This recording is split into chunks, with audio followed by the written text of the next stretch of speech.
So, creative friends, this is Joy coming to you with a video showing you some tags that I decided to make just playing around with some new supplies. I got this stamp set that was from Dina Wakley, and I got a watercolor set that was from Recollections watercolor markers or pens. I'm not sure if they call them markers or pens, and some other supplies like these tags here that I purchased recently. And so I'm just stamping these faces and one of the words onto these tags with the Ranger Archival ink. I wanted to make sure that I use an ink that's not going to run whenever I use the watercolor pens on these tags.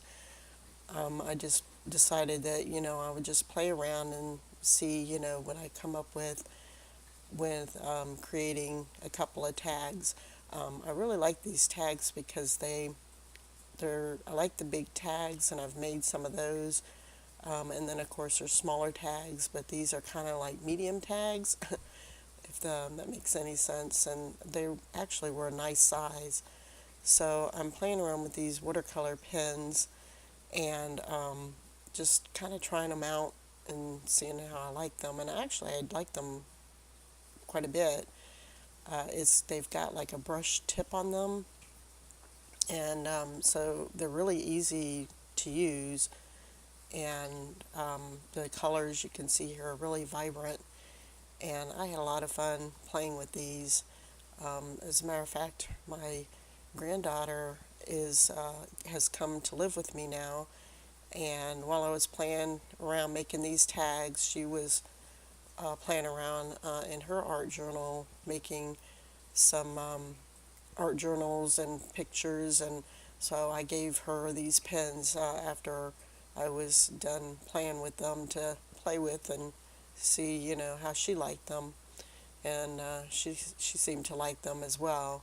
So I decided to get my Prismacolor colored pencils, to put in the flesh tones on these two faces.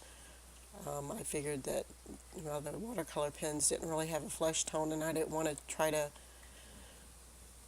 fuss with trying to get a flesh tone. I could have, used a little bit of the yellow and the brown and maybe a little bit of the orange and come up with something, but it just was easier, and I just didn't want to spend a whole lot of effort. I just wanted to play and have fun making these tags.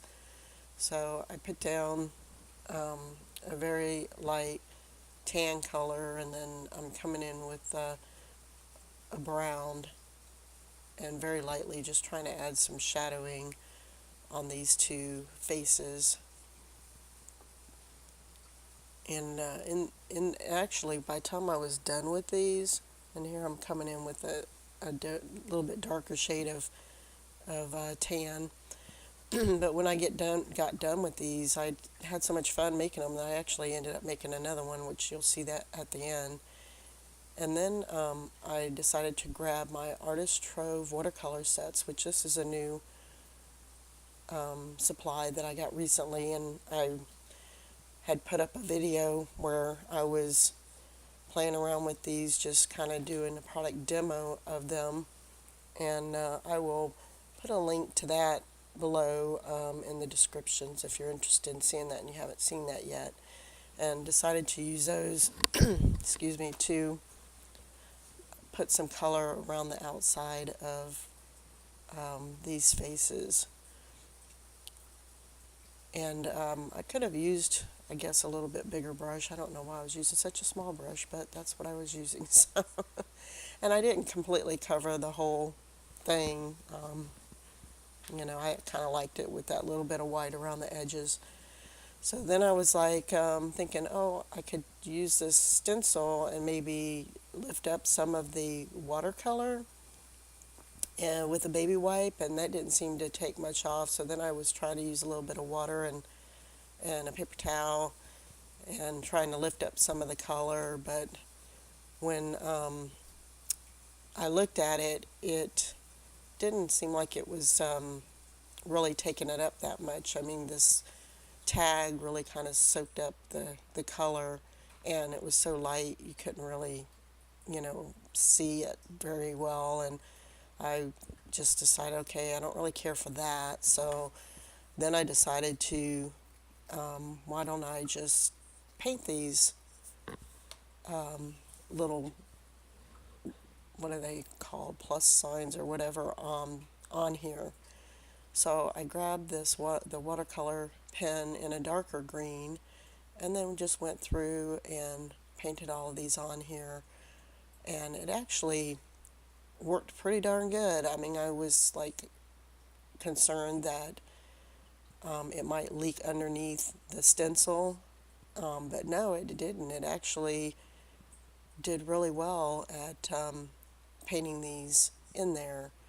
And so I skipped ahead because it took a little bit of time, but not too much time. It wasn't, very time consuming. It went rather quickly. But I really like the effect. I think it turned out, you know, pretty neat. And so I was happy with this tag once I was done with it. And then on this tag, I decided that I wanted to add some modeling paste through a stencil. So I grabbed my modeling paste, and I really like this basic modeling paste. And as you can see, I'm kind of running out, so I need to find some more. But it just goes on easily, it dries quickly, and then even once it's dry, it's flexible. So if you bend, if you have it on a page or like on a tag here and you're bending the tag, it doesn't like crack and fall off and stuff. It's just, I think it's the best. So that's what I like to use. And I just think it's really good. So I put that on through the stencil. And of course, I went right away after I put this down to clean my stencil thoroughly. I have a brush that I use to clean my stencils to make sure that, I get all of the modeling paste out of all the little cracks and stuff. But I grabbed another palette knife and just kind of scraped off where there was modeling paste that I didn't want. So it comes off really easily. And now that it's dry, I decided to use my watercolor set again, the Artist Trove watercolor set, and paint this tag yellow. The yellows, I felt was a nice contrast to the blue. I don't know if that's supposed to be hair on the stamp or like a hoodie, but to me it looked more like a hoodie, but maybe it's hair, I don't know. So I painted it blue. And again, I like the contrast of the yellow with the blue. So I quickly painted that on there, and then I was like, well, you can't really see where I put the modeling paste on here through the stencil very well. So I was thinking of ways, different ideas for bringing that out more. And I just decided to grab like a black stamp pad and just kind of rub lightly over the top to get that to pop so that you can see that. And so I really like the way that turned out. And so here's the two tags that I made, and I decided to grab some ribbon and add a little ribbon to the top of each of these tags. And of course, like I said, and I had so much fun doing these. I'm like, I should have done a third one. I don't know. It just seems, 3 seems to be a nice number for, any kind of grouping. And so just having these two just kind of didn't, seem odd. So I grabbed another tag and decided to stamp another face that I had on this stamp set and another word, and just create a third tag to kind of go along with the two that I had already created. And I wanted to put the face, in the same general area on the tag and a different word for this particular face. And then I used, the watercolor markers again, or watercolor pens to color her in, color her hair, and I guess that's like a shirt or a jacket or a blazer, I'm not sure what. And I made her, this one, kind of like, um, you know, browns and tans and blacks, and so she didn't really have any color in in the uh, in the stamp or the face itself. And so I thought, well, she just, looks like she just needs to be like cheered up or something. She looked kind of depressing to me. And I'm like, what else can I do to kind of get it this to look, not so depressed, I guess. And I mean, I really liked the way she turned out, but I just felt like she needed some colors. So I grabbed my Pentel markers, and I had these for a while, but I haven't really used them much. I think I used them a little bit. And this stencil, the stencil came with this stamp set. It came as a set together, and I thought, well, I like the stencil. Let's play around with this and put some color on this tag.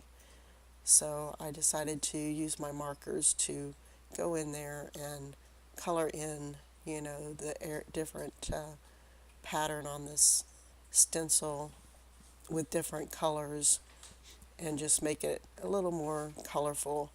But then I realized that I needed to maybe get something to hold this stencil down so that I can color. And then as I was coloring, whoops, the tag moved on me. So I had to tape down with some washi tape the tag, and I tried to get it, somewhat on there in the same general area, and then position the stencil.